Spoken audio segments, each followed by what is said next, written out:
ni Aliyah. Totoo naman kasi napapawasan even kapag naman, for example, like pag-coitus ka. Siyempre, lalabas, di ba yung, lalabas naman talaga guys. Kayong sign for egg.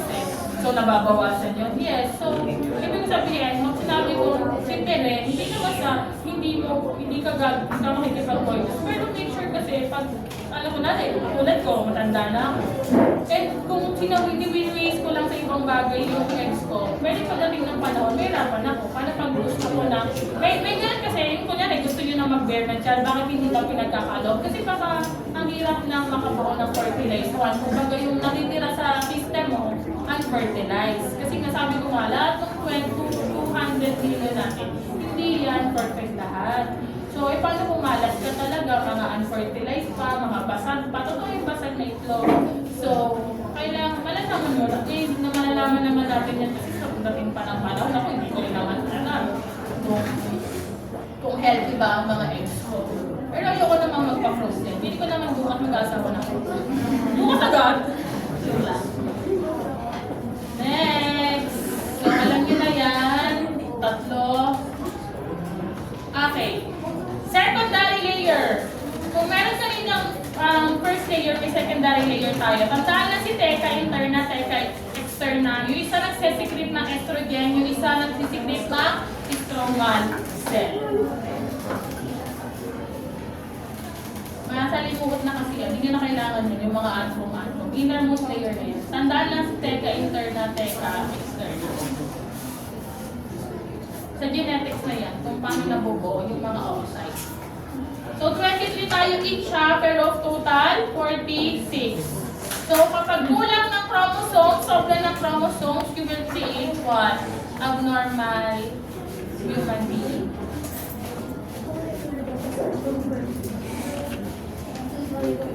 Okay, let's go. Malapit na tayong matapos. Let's go to the menstrual cycle.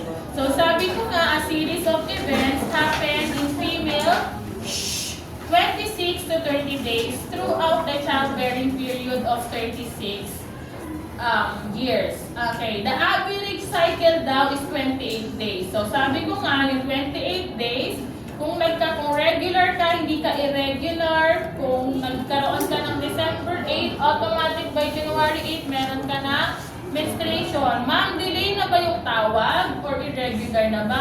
Kapag nagkaroon po ako ng January 9 and 10, hindi pa mga anak. Kung couple of days lang, regular ka pa din.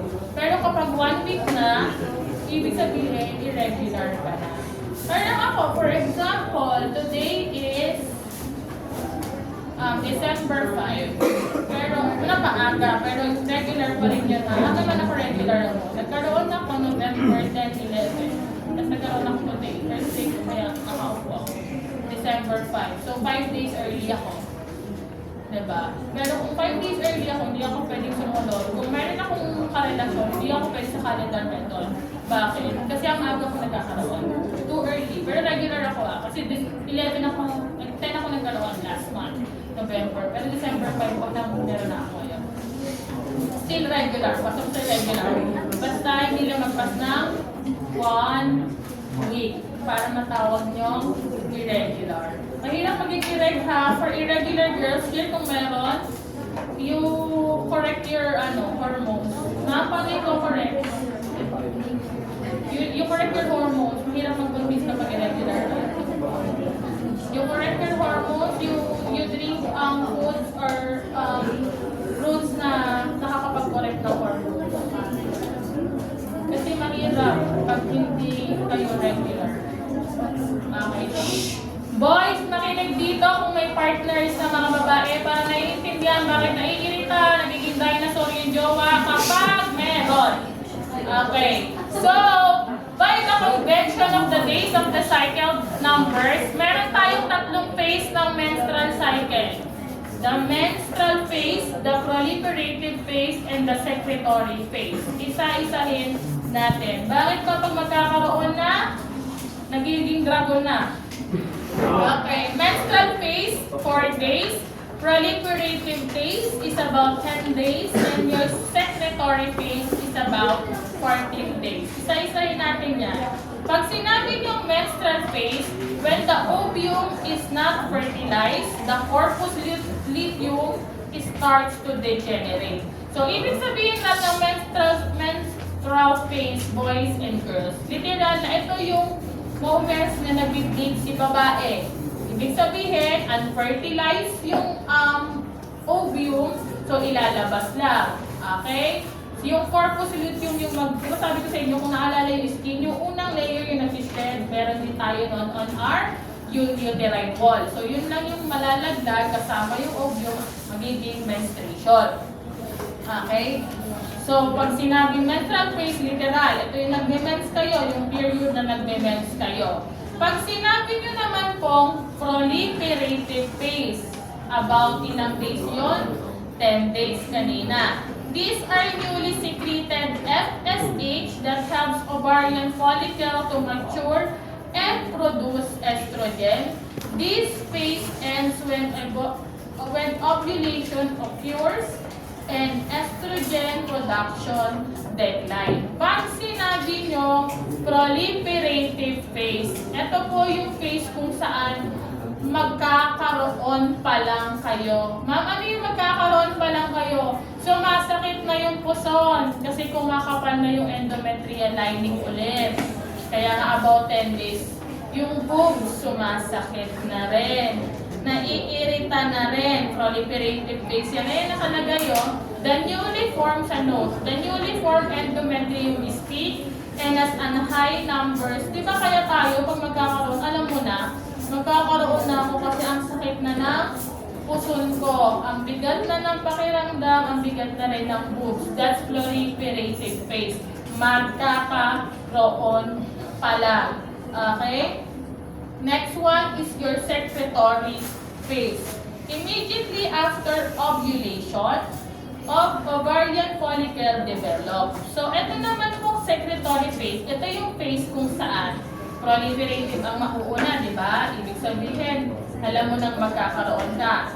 Then, ang lumalabas na yung signs and symptoms. Next is, nagkaroon ka ng menstrual phase. Dinugo ka na talaga, nagkaroon ka na ng menstruation.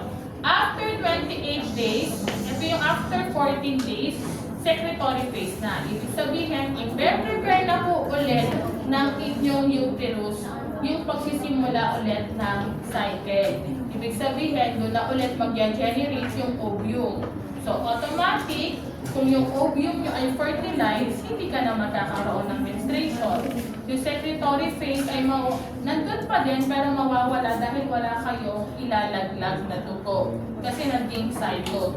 Pero yung ibig sabihin ng secretory phase, isa phase kung saan malinis na po yung inyong uterus. Malinis kasi nakapag-mens ka na eh. So, automatic, magsisimula lang siya ulit sa mag-produce or mag-start na magbuo ng endometrial lining. So, yan. Timelines. Okay? Timelines natin, probably 8 hours sa ovum. Guys, yung ovum natin ha, 8 hours. Ibig sabihin, yung fertilization after ovulation. Doon tayo mas okay, girls. Sila kasi 5 minutes mamamatay na. Sa atin hindi. Hours bago mawala yung survival rate na ating ovum. Signs and symptoms of ovulation. Alam na ng girls to. Changes in cervical mucus. Diba pag magkakaroon, may lumalabas na discharge, makapal. It's either yellow or parang brown. Diba? Kaya alam mo na, magkakaroon ka na, minsan white naman. So that's all normal, watery o normal yan before your menstruation. Small but measurably increase in body temperature. Pag parang nilalagnat, ang init masyado magkakaroon na. Kaya pala last time parang nilalagnan. Hindi pala ko nilalagnan. Siyempre, walang kamatayang abdominal pain. Sakit na yung puson kasi makapal na yung endometrium. Next, pregnancy and fertilization. Okay. Okay. Sabi nga, kung yung ovum nyo ay fertilized, paano ba naging fertilized? Nasabing fertilized, syempre nakapag-meet ng sperm. Eh tayo, lagi tayo nagkakaroon kasi wala naman tayo ipipit na sperm. Kaya unfertilized yung ating ovum. So, walang menstrual flow na mangyayari. Kapag walang breakdown ng endometrium, walang menstrual flow, ibig sabihin, fertilize ang ovum. Ayan, ikaw ay nabuntis. Okay, buntis. Zygote travel from your uterine tube to your uterus. Guys, paki-highlight to. The embedded zygote in the human produce chorionic gonadotropin, HCG. Para saan ang H? Boys. Ayan na naman, yung madadaldal na naman. Yan pa talaga yung mga, ay nako. Kapag nabuntis kayo, automatic yung zygote nyo magpo-produce ng HCG or your human chorionic gonadotropin. Ma'am, para saan si HGC? Si HGC po ang magpapa-intact ng ovum. Ibig sabihin, para hindi kayo malaglagan to make that intact. Okay? Hindi nyo ba napapansin? Hindi ba kayo tatanong? Kahapon sa same program ko nagtatanong talaga sila about sa wala pa pala si Marian. About sa miscarriage. So, miscarriage, do you have enough space pa there? Pag sinabi yung HCG, ang gamit ng hormone na yan, para yung ovum nyo ay hindi bumagsak.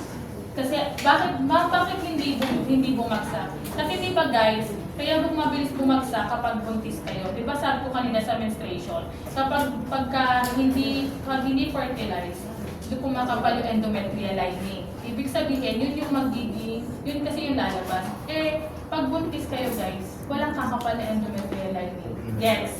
So, walang harang yun. Automatic, clear.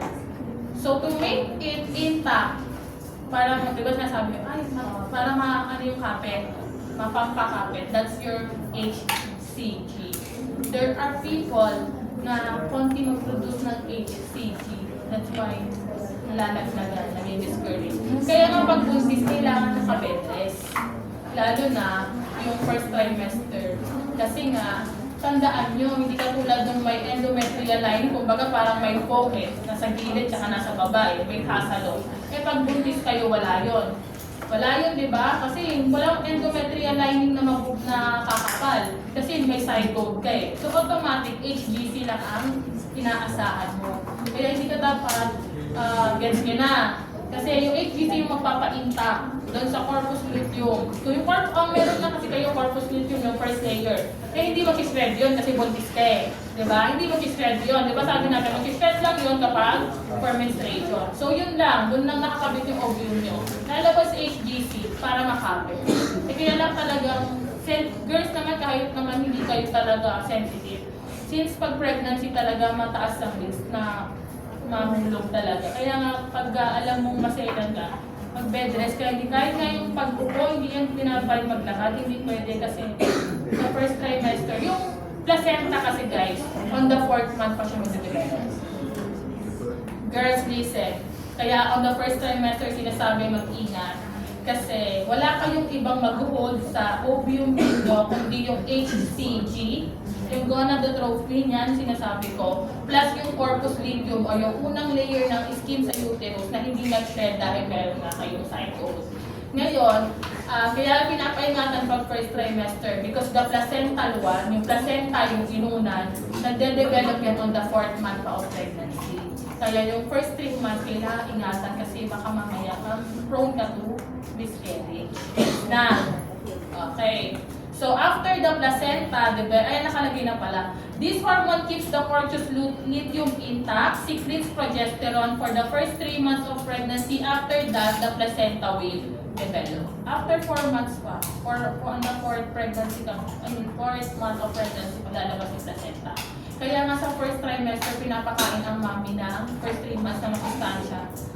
Okay, lagi-lagi yan. Diba, pag first trimester, mami, huwag ka magbimis ng gamot, huwag ka magbimis ng gatas, kasi nga yung placenta nyo, hindi siya agad-agad lumalabas. On the 4th month pa siya magde-develop. Bakit ang tagal naman? Siyempre, sana yung katawan mo administration ka anak eh. Ikilalanin pa ng katawan mo na nawala. So 3 months pa niya i-develop yung placenta. Gets? Kasi sanay siya na every month, nag-shred ka lang eh. Tapos nagising ka na yung reproductive system mo isang araw, may zygote ka na. Siyempre, hindi niya pa siya agad makakapag-produce ng placenta. It takes time. Gets? Okay, kaya pag buntis, at lalo na pag preemie is first time mom, kailangan ingatan ng sarili. At sa first time kaya, di ba, pag first time din, kailangan hindi ka nakaka-inhale kahit maka-smoke, ganyan. Boys, listen, para alam nyo, hindi yung ini-stress nyo asawa nyo on the first 3 months. Dahil yun yung pinaka-pro. No miscarriage. Plus pag di ka kumakain. Kasi may iba talaga hindi kumakain. Nalalos ang appetite kasi nauseous. Panay suka, maselan. So, pero the first trimester, kailangan mo talagang busugin ang sarili mo. Dahil wala pang ibang nutrients supply kung di pa sa katawan mo pa nagkagaling. Kasi yung placenta nga on the 4th month pa lalabas. So, dapat boys, alam nyo yan. Hindi yung gawa ng gawa lang ng baby. Hindi tinutulungan yung asawa sa nangyayari sa katawan niya. Okay. So, the first 3 months ha, tandaan, the first trimester, mga anak, ingatan ng sarili para hindi rin mawala ang baby. Okay. So, let's go to the labor. So, ito na nga ang pinakamahirap na part sa mga babae. Okay, napagtagumpayan yung 9 months, buhatin ng bata, dalhin ng bata. So, ilalabas na natin. Siyempre, tayo din naman tayo yung nakikirapan. Ano man lang yung mga iba dyan? Char. Okay, yung mga iba dyan, di naman nakikirapan. So, dapat sinusuportahan. Malaking bagay na alam mong sinusuportahan. Hospital naman ngayon, we require na the daddies to be part of the parturition. Pinapapasok na namin. Dati hindi. Ngayon, pinapapasok na. Lalo na kapag maganda yung hospital nyo, pwede nang pumasok yung daddies. Pero sa public, hindi pa rin. Pero kung close mo naman. Pero ngayon, kasi the daddies hold mommy's hand kapag nag-labor. With your choice. So, pinapayagan na namin ng daddy na pumasok kapag nanganganak. Tawag dito, asawa nila. Pwede sila sa akin. Ibang hawakan. Hawakan ko na lang yung doktor, dok. Panindigan. Hindi ayok sa akin, di ba? Yun na lang yung birthday wish ko. Parang tagal mo lang pagkaanak. Wala pang asawa. Paano magkakaanak? Ano to? Blessed. Okay. Sabi na nanay ko, mga gusto ko nang mag-anak. Sabi na nanay ko sa akin, papatawa ka pa. Ano po po? Blessed. Wala lang, bakit kaya ko nang bumuhay ng anak? Mag-ako na lang ako ng isa rin. Kasi nag-gusto ako na lang. Ay, tiyo ko sa'yo. Maruk kayo, gusto mo nga, 90 mo ko. Yung wala. Hindi, pero alam yung good thing lang ng maaga naman nagka-baby. Parang barkada lang nila. Kasi yung nanay ko, kasi yung nanay ko, late nag-asawa. So, malaki yung difference natin ng nanay ko. Ilang years, 30. Hindi niya ako nabigyan. Kasi siyempre matanda na yung nanay ko. At hindi ko na rin siya, hindi ko na rin pinipilit na maintindihan niya ako. Hindi katulad pag yung babies, ako dati yung pangarap ko, gusto ko dati, parang 20 years old may anak na ako, parang dati ko na 30, may 10 years old na ako. Yun yung pangarap ko na. Kasi magpas na ako ng kalendaryo doon. So, ayun. Siyempre, pag 20 years old ka nagkaanak, pag 30 ka na, may 10 years old ka na. O, pagdating mo ng 40, may 20 years old ka na, para lang kayong barkada. At hindi nangyari sa akin, makapupunta na ako sa 50. Sige, pero inform ko kayo next week. Ano daw yun? Ano daw? Ano na tinatanong ni Molly? Ano daw? Ano daw ang tanong niya? Kuya, ano tanong niya? Sabi ko po, investment. Ano na investment? Hindi ko get. Investment. Ginawang investment yung anak. Hindi ko naman marami yung investment, hindi ko i-investment. Okay. So, ayun. Siyempre magkakaroon ako. Pili ko nga yung bata sa akin para maraming. Para active. Di ba sabi nila, hindi totoo na joke, dito joke time ha. Kapag daw yung parang girl is may edad na, tapos kumuha sila ng hindi ko sinasabi, di ako mahilig sa bata, ano, cougar. So, I mean, ay, pag medyo bata sa'yo, they are still active pa kasi. For example, ayun sabi yung age ko. Child, tapos kunyari, ano, ilang taon na kayo? Mga boys. May 19. 19. Nagpalisa-isa kayo. Buong section na kaya.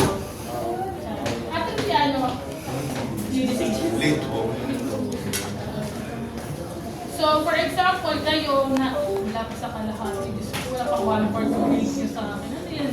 Child abuse. Pero sigurado ko, for sure, kung nag-asawa ko ng mga 18 years old ka.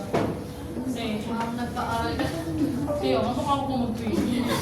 Mamaya ako na nagbabayad ng tuition ni Molly. Molly, sana pag nag-asawa ko, makakita ko ng kamukha mo. Ayun, na, ilang taon na pag hinintay ko pa yung bata niyo, 2025. Kailangan yung graduate? 2027. Hindi ko siya maitay talaga. Yung kamukha niyo na, pinsan ka ba? May kaya ka ba?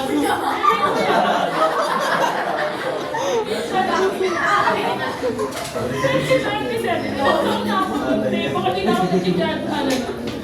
Trapay ka lang daw. Napakasama mo lang po.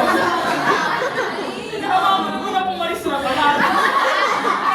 Inaya mo naman ito pang diploma ko, ate ko. Sabi ka naman, pinalit mo kuya, di ba? Kung may kuya, grabe ka naman sa tatay. Nagsama ng ugali. Okay. Okay, balikan na natin tong, pero seryoso, may kuya pa. Nahuli ko yung mga kids. Hindi ko sa likod. Ano ba yan, ma? Nagtatanong kasi din sila. Sabi ko, may kuya ba kayo? Yung kasi ganito yung mga type ko yung ganito ka pogi.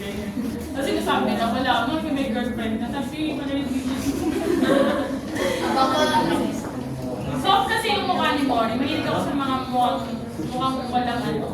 Mukhang mabait. Mukhang sino? Sino ka? Kaya mo nang pag-droga.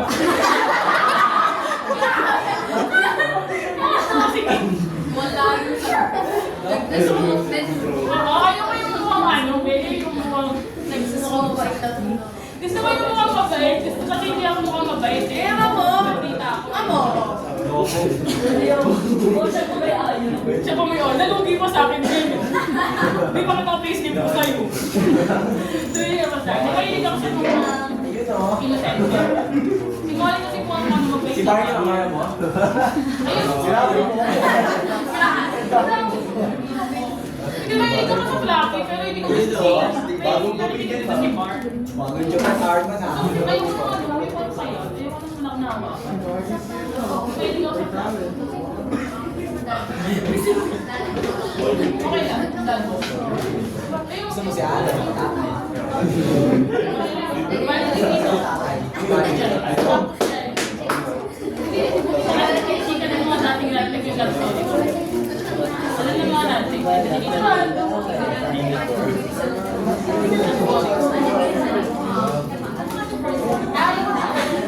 Hindi, wait, like, subscribes na lang to. Kumain na ko after. Pero yun, lagi ko sinanari yun. Na-engage na kasi ako. Actually, April 2020.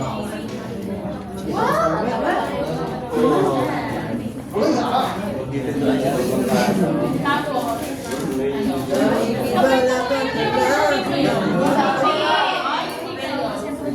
yung na-engage ko kay April 2020. Asan na mo? Ano ko na far away lang. So, I am, Nabea Alonso. Pero ako na muna ako, 2020. Ako muna ako, ano na rin? 9 months na pala. Tama, 9 months pa lang. 9 months pa lang kami.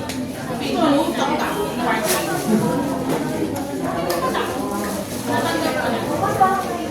Hindi, oo, hindi ako naiiyak. Ang dami mga lahat. Naiiyak ako lang. Naiiyak ako. Naiiyak lang ako nung kinausap na ng parents. Kasi hindi na kayo tutuloy. Yun talaga kasi doon lang nag-safety na hindi na talaga. Hindi na magkakatuluyan. Pero hindi ako naiiyak. iyak ko, ako na lang yun. Pero hindi ko kayang magpatawad kasi naiyak yung nanay ko. Yun lang. I mean, umiyak kasi yung mother ko eh. So, syempre, bunso kasi ako. So, syempre, basta yun. Basta na-engage ako April 2022. Tapos, ewan ko kung ano nangyari dun sa ex-fiancé ko at nauntog. Parang nauntog, ayaw umiyak pala sa akin, Charis. Nauntog, basta parang, ewan, gusto maging astronaut eh, gusto daw ng space. As a teacher, sinaportahan ko, gusto daw ng space. Sabi ko, gusto ko maging si Neil Armstrong. Kaya lang, biglang after the space, parang ayaw nila ng space. Ang gusto niya na ay separation phase. So, syempre hindi ko kami. So, guluhan ako. Basta, to make the story short, syempre nilalaban pa namin. Tapos, 9 months pa lang ngayon yung official na naghiwalay kami. As in, pati binalik ko yung singsing. Binalik namin. Sino pinayaran? Kaya loob dapat silang Hindi ko naisip eh. Basta, sabi naman. date ko na Ang taray parang Aldab.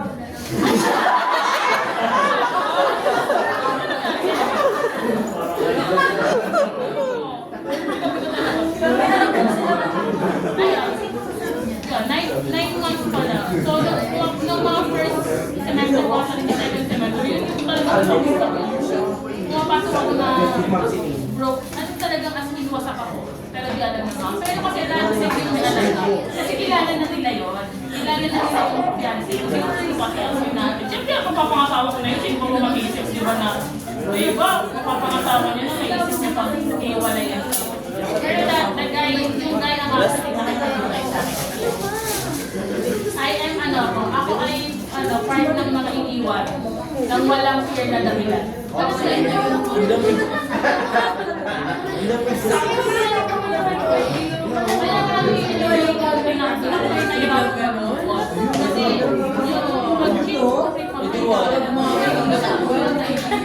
sabi niya naman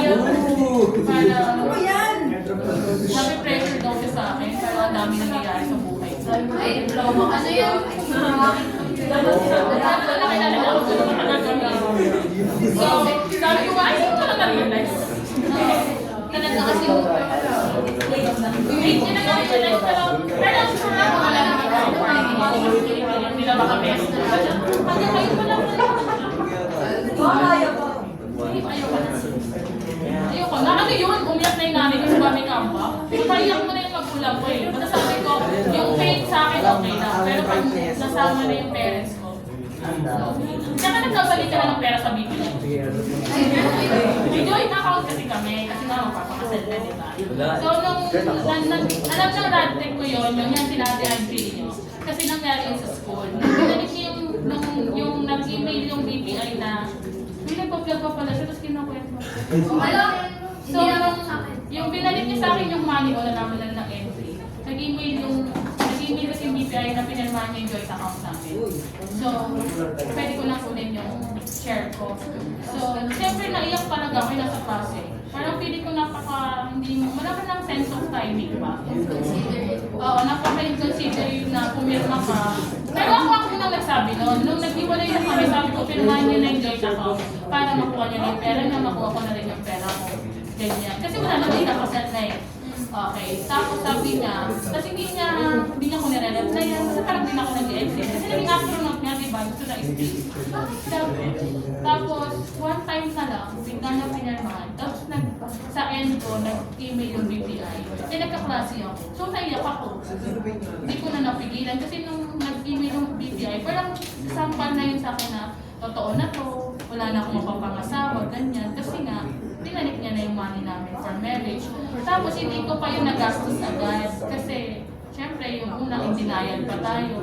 Sabi ng mga friends ko, mag-travel ka, gastusin mo yan, ganyan. Hindi ko magastos kasi yung pera na yun is para sa wedding eh. Tsaka nakaset na lahat. Wala lang date pa. Kasi nagtatrabaho ako. Sa amin dalawa naman talaga, ako yung wala naman talaga time.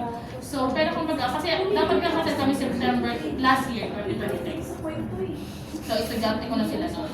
So, hindi nga natuloy. So, dapat September 8, kasabay ng birthday ni Mama Mary. So, ayun. Tapos hindi natuloy. So, binalik niya. So, sagad ko pa bago ko nagastos. Hanggang ngayon, hindi ko naman kasi naubos. Yun ang gagawin ko doon. Hanggang ngayon, nasa account na pa din. Kumbaga, nag-travel ako, pero hindi ka naman makapag-travel kasi hindi ka naman masaya. Hindi naman kasi ako nag-travel, nasa bahay na ako umiiyak. Kasi baka ka eh, hindi ka makakapagsaya. To be honest, hindi niya matasabing, okay, malungkot ka mag-travel. No, hindi ako nag-travel. Umiiyak lang ako. Tapos alam ng family ko kasi close talaga kami. So hanggang sa, natanggap ko na rin hindi talaga. Na gano'n. Tapos na I met bagong tao. Tapos na nakamit ako ng bagong tao. Baka nga kilala niyo kayo iba eh. Baka kilala nga na iba pa din sa likod eh. I met new people na. Tapos tinry ko. Tapos parang ako yung may issue. Parang Sir Jailer.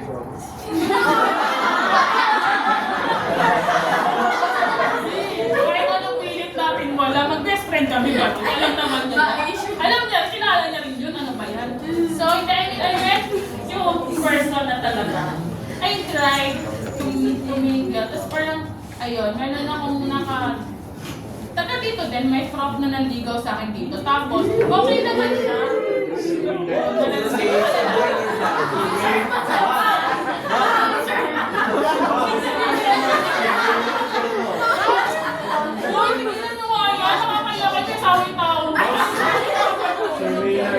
Siguro sa Jenny. Sir Maynard.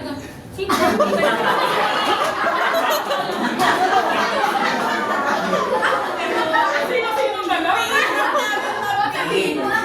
Wala. Wala, hindi naman sa hindi natin. Okay, so hindi ka alam. Kaya pa naman nakadiri naman kayo. Hindi nyo kilala. I'm not sure. Tapos, parang na-realize, hindi ko pala correct. So, hindi na, kasi syempre, mag-adults na kayo guys, hindi na kayo hindi na kayo magpapaligoy-ligoy. So, yung prof na yun, parang when he asked me for the level, yung parang relationship level, biglang nag-back out si ate ko. Sabi ko sa kanya, pasensya ka na. Oo, hindi sila. Ako naman yung umaya. Huwag na kayong wala. Ha? Basta yun, parang ako naman yung umaya. Sabi ko, pasensya ka na, sir. Ano pala? Yung mag-raya lang. Ayaw pa pala. Hindi ko pala ako ready. Ayaw ka na lang si subscription. Tapos, okay naman sa kanya. Natanggap niyo naman. Pero, hindi niya lang pinapansin. So, ayan. Okay lang. Kaya ko rin. Hindi naman siya ipapasahod sa akin. Yan. Yun lang dahil sa akin. To make the story short. So, na-engage ako na April 2022, nasawi na 2023. Ngayon pa lang nag-go. Ngayon mas pala. Ay, di ba? Hindi tapos na ako doon. Iminayo ko. Kasi tinatanong lagi ng student. Wala pa pala siya, ma'am. Ba't ayaw ko na lang balikan? Ayoko. Kasi ginawa niya na eh. Baka mamaya, pag nag-asawa ako, umiirin na ako, iwanan na kami. I need space. I need space. So, siguro may mga ganun lang talaga na lalaki, hindi nila kayang mag-handle. Pero hindi ko alam kung bakit date siya na-open. Basta, ewan ko, bakit siya. Kasi naman hindi ko naman inisip na may kulang sa akin. Pero, naiinis lang ako sa point na hindi ako nabigyan ng dahilan. Kasi walang dahilan, kahit sa parents ko wala. Parang, bakit ka na ipag-iwalay? Wala siyang masabi. Basta, wala din kaming third party. That's sure. 500% walang third party. Kahit bago wala, kahit siya wala. Nauna pa ako magkaroon din. Bago siya eh. Wala. Sabi niya lang na pressure ako sa akin. Hindi ko alam kung anong pressure yung naramdaman niya. At hindi ko naman siya pinipressure. Yung pinaisip ko, to be honest. Yung pinaisip ko, the last resort, sabi ko baka sabihin niya. Kasi wala siyang nasabi. Yun din yung isip ko. Pero sa curious ba yun? Kaya tagal namin rin. Posible hindi ko malamang baling siya. Tagal kami. Hindi ko alam. Ano yun? Baka? Bili yung tagal ka dito lisensya. Mahal ko pa yung lisensya ko kaysa kay Mori. Okay, so ayun, wala siyang ginawa. Kaya mahirap talaga. Iisipin nyo talaga everyday kung saan kayo kung nagkulang at saan kayo sukulang. Pero ngayon hindi ko na i-compress. Ewan ko. Hindi nakidala. Sumasahod. Hindi rin, siguro sa sahod, hindi ako naniniwala. Kasi data analyst yung ex-fiancé ko eh. Malaki din sumako. Data analyst yung malaki din sumweldo. Pero di ko alam kung hindi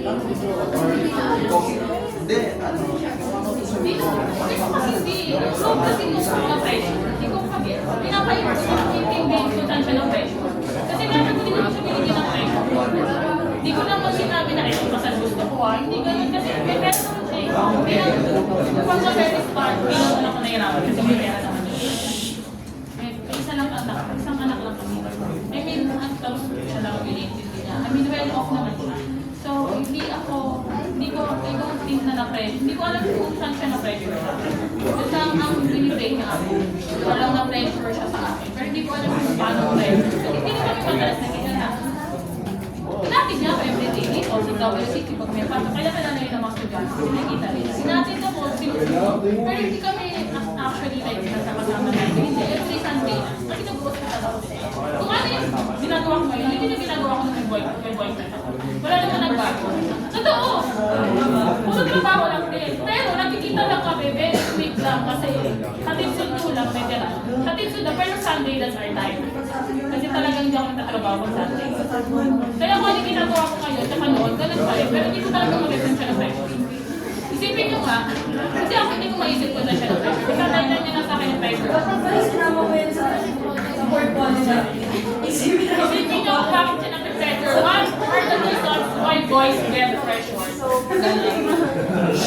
Okay, guys, tapusin ko na to last slide na.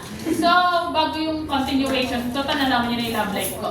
Okay. Tsaka hanapan niyo ako ng kamukha ni Cory. Baka may kuya. Chester na magselos. Kamukha niya, no? Kamukha ni Cory, pero gusto ko kasing tangkad ni Marcelo. Mahilig ako sa matangkad eh. Silang dalawa na lang.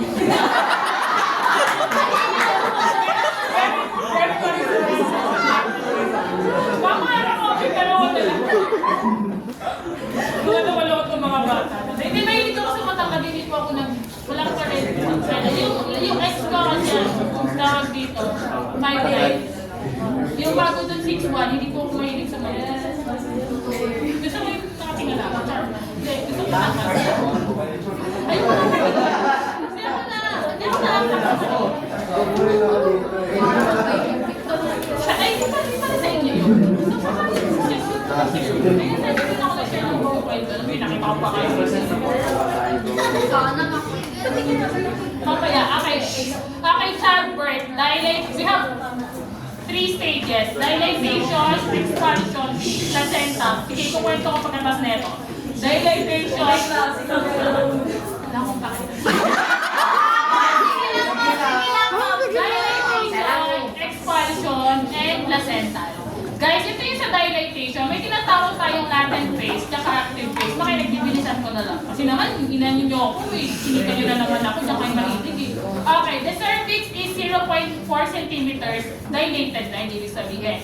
The cervix is 4 to 10 centimeters dilated. Kaya, mapapansin nyo, sa paanakan.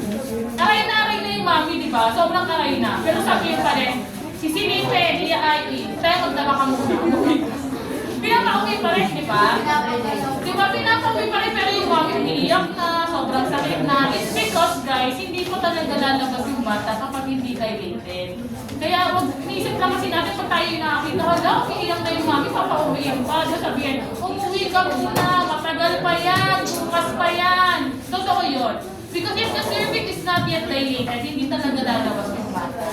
Kaya minsan, pag iyak na yung nanay sa sakit, pag inay, uwi ka muna, be. Bukas pa yan, magdapa ka muna.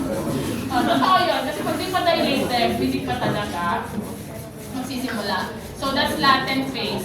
So first, okay guys, kailan papasok yung CS, cesarean? Latent phase, active phase. So pag active phase, ibig sabihin, pusa na siyang nag-expel. Sa latent phase, first delivery 6 hours, hindi nagtagumpay, first attempt. 5 hours of labor, hindi pa rin. On the second, umabot na ng 12 hours si mommy mag-labor, hindi pa rin. That's the time na magde-decide na i-CS. Next is expansion phase. We have passive and active phase. Pag sinabi yung passive phase sa expulsion, ibig sabihin, may tulong po na doktor. Kayo nilalabas yung baby, pinupush yung head pababa. Pag active phase naman, si mami lahat. May mga ganun yung swerte, parang nanganganak lang ng hayop. Yung pagka buka ka, pak, labas ka dan. So, may mga ganun talaga, mga swerte mommies. Ganon, yung parang walang hirap, parang pagka-erect, ganon lang. Sana ganun tayong lahat, girls. So, passive and active. Passive, may tulong. Active, mothers nagpupush lang. The last stage or for the last slide is the placenta. Guys, after birth, lalabas po si placenta. Para maintindihan, para sa mga cats nyo kung meron. Di ba? Pag yung alaga, yung hayop, yung pusa, pag nanganak, lalabas yung parang ninunan. Same goes with the mommy. Guys, if the doctor takes an active role, pag lumabas na po yung placenta ni mommy, doon na po gigilos yung doktor. Bakit? Sabi ko nga kanina, yung ginagawa kasi nakapanood na ako, ipupul niya po, gaganyanin niya yung placenta. Dapat within, pati yung umbilical cord, within no more than 15 minutes, kailangan na po yung pusang kumiwalay. Okay. Ayun. So, yung placenta naman, guys, pwede yung mag-last into 30 minutes. Paano maglalas? Kasi di ba may mga taong inabutan ng panganganak sa aeroplano, sa kalsada, di ba? Siyempre, habang hindi pa sila nasusugod sa ospital, at meron pa, kumbaga, hindi pa nasusugod sa ospital, tapos hindi pa nakakat yung cord. So, habang hindi sila magkaroon ng placental problem, yung connection, maglalas pa yan na 30 minutes. So, yun lang. Wala akong utang ha, na lesson. Natapos natin ng 11 order system. Thank you. Sana pa namin kayo natutunan. Video ka na rin. Next stop na lang po tayo sa mga susunod na araw. So, ngayon, mag-review. See you next week for the